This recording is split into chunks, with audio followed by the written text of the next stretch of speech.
કર્મનો કોન્સેપ્ટ અત્યારના યુથને બહુ પ્રભાવિત કરે છે કે ભાઈ તમે જેવું કરો એવું તમારે કર્મ ભોગવવું પડે. આપના હિસાબથી કર્મ અને કર્મફળનો સિદ્ધાંત શું? પહેલી વાત, શાસ્ત્ર અનુસાર અવશ્યમેવ ભોક્તવ્યમ કૃતમ કર્મ શુભાશુભમ. શુભ અશુભ જે કંઈ કર્મ કર્યું હોય અવશ્ય ભોગવવું પડે. મેન વાત એ છે કે દરેક કર્મનું ફળ હોય છે. કર્મના 3 પ્રકાર: કર્તવ્ય કર્મ, સંચિત કર્મ અને પ્રારબ્ધ કર્મ. હું અત્યારે જે કરી રહ્યો છું એ કર્તવ્ય કર્મ, ક્રિયમાણ કર્મ. હું કરી ચૂક્યો પણ હજી મને એનું ફળ નથી મળ્યું. It will take some time. કેટલાક કર્મ તુરંત ફળ આપી દે, પણ કેટલાક કર્મને પાકતા વાર લાગે, એટલે થોડા સમય પછી ફળ આપે. પણ હું કરી ચૂક્યો છું એટલે એ જમામાં રહે. એને સંચિત કર્મ કહેવાય. ચિત્ત કર્મ છે એનો સંચય થયો છે, એકઠા થયા છે, એમાંથી જેમ જેમ પાકતા જાય તેમ તેમ ફળ મળતું જાય. પણ મારું જીવન પૂરું થઈ ગયું, મૃત્યુ આવ્યું અને હજી કેટલાક કર્મનું મને ફળ મળ્યું જ નથી જે મેં આ જન્મમાં કર્યા છે. તો મૃત્યુ પછી કશું જ સાથે નથી આવતું, આ કરેલા કર્મ સાથે આવે છે.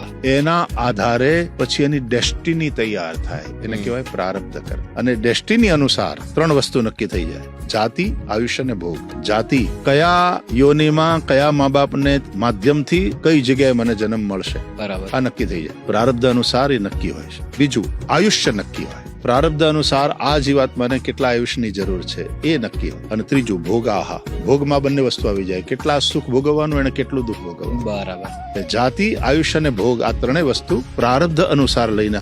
આપણે એમ કહે ને કે ખાલી હાથે આવે છે ને ખાલી હાથે જાય છે. સાચું છે, ભૌતિક રીતે સાચું છે, પણ એક રીતે જોઈએ તો ખાલી આવતાય નથી ને ખાલી જતાય નથી. કંઈક લઈને આવીએ છીએ. શું? તો કે પ્રારબ્ધને લઈને આવીએ છીએ. અને કંઈક લઈને જઈએ. શું?